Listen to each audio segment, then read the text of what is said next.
বন্ধুরা, আমি কাকলি। আমার কিচেনে আপনাদের সকলকে স্বাগত। আশা করি সবাই খুব ভালো আছেন। আজ আমি খুব সুস্বাদু মশলাদার সবজি পোলাও রেসিপি আপনাদের সাথে শেয়ার করব।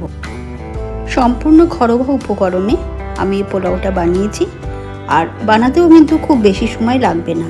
আশা করি আপনাদের ভালো লাগবে। আপনারা অবশ্যই একবার বাড়িতে বানিয়ে দেখবেন। বাচ্চারাও কিন্তু এই পোলাওটা খুব আনন্দ করে খাবে। চলুন তাহলে পোলাওটা বানিয়ে ফেলি। পোলাও বানাবার জন্য আমি 2 বাটি বাসমতি চাল নিয়ে নিয়েছি। চালটাকে 2 থেকে 3 বার খুব ভালোভাবে হালকা হাতে ধুয়ে নেব।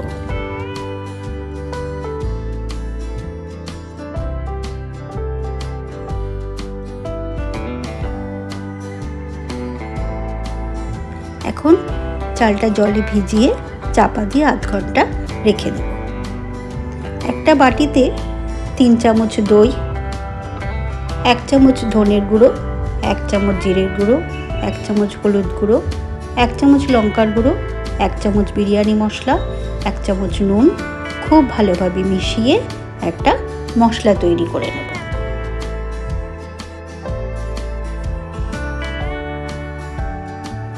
একটা কড়াই গরম বসিয়ে তাতে অল্প সাদা তেল আর 2 চামচ ঘি দিয়ে দিলাম।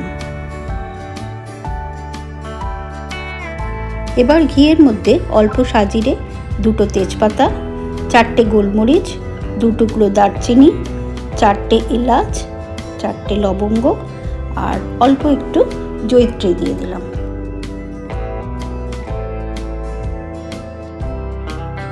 ফোড়নটা অল্প ভাজা ভাজা করে 1 চামচ আদা বাটা দিয়ে দিলাম।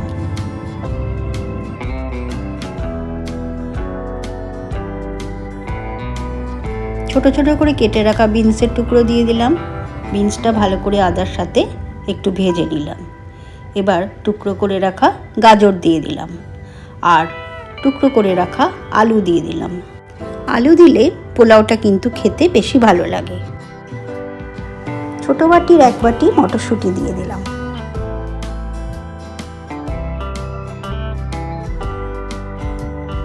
সবজিগুলো হালকাভাবে একটু ভেজে নিয়ে 2 চামচ নুন দিয়ে দিলাম। নুন কিন্তু সবসময় আপনারা আপনাদের স্বাদ মতোই দেবেন। 2টো কাঁচা লঙ্কা দিয়ে দিলাম আর একটা টমেটো ছোট করে কেটে রেখেছিলাম, সেই টমেটোর টুকরোগুলো দিয়ে দিলাম। আমার রেসিপি ভালো লাগলে অবশ্যই লাইক শেয়ার করবেন, আমার চ্যানেলটা সাবস্ক্রাইব করবেন আর আমার নতুন রান্নার আপডেট পাওয়ার জন্য পাশে থাকা বেল আইকনটি প্রেস করবেন। দই আর মশলার যে মিশ্রণ বানিয়ে রেখেছিলাম সেটা এবার দিয়ে দিলাম আর মশলার বাটি ধোয়া জলও দিয়ে দিলাম। সবজির সাথে মশলাটা খুব ভালোভাবে মিশিয়ে নিলাম।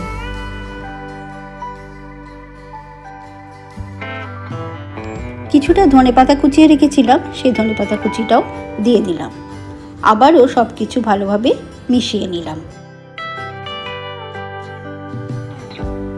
কড়াই চাপা দিয়ে 5 মিনিট রান্না হতে দিলাম। 5 মিনিট পর ঢাকনা সরিয়ে দিলাম। সবজি কিন্তু খুব নরম করব না, একটু ক্রাঞ্চি ভাব থাকলে পোলাওটা খেতে ভালো লাগবে। এবার আগে থেকে ভিজিয়ে রাখা চাল জল ঝরিয়ে দিয়ে দিলাম। চালের সাথে সবজি খুব ভালোভাবে মিশিয়ে দিলাম।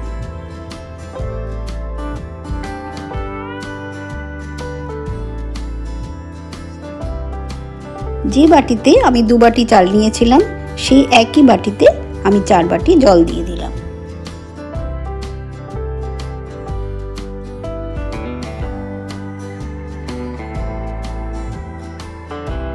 গ্যাসের ফ্লেমটা হাই করে কড়াই চাপা দিয়ে চালটা ফুটতে দিলাম। দেখুন চালটা ফুটতে শুরু করেছে। এখন গ্যাসের ফ্লেমটা লোতে রেখে চাপা দিয়ে 10 মিনিট রান্না হতে দিলাম।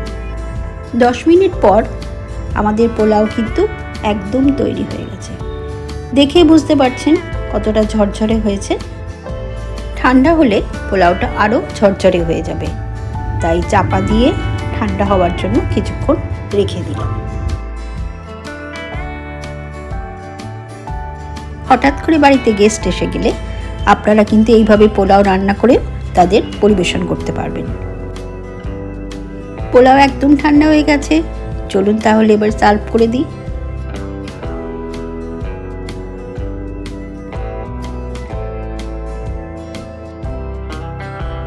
পোলাওটা আরেকটু টেস্টি বানাবার জন্য 1 চামচ ঘি গরম করে তাতে 10 থেকে 12টা কাজু বাদাম লাল করে ভেজে নিলাম। এবারে ভাজা কাজু বাদাম পোলাওয়ে মিশিয়ে দিলেই তৈরি হয়ে গেল খুব সুস্বাদু মশলাদার ভেজিটেবল পোলাও। পরিবারের সকলকে রায়তার সাথে পরিবেশন করুন এই পোলাও। এই পোলাওটা সকলের কিন্তু খুব ভালো লাগবে। সবাই খুব ভালো থাকবেন, সুস্থ থাকবেন।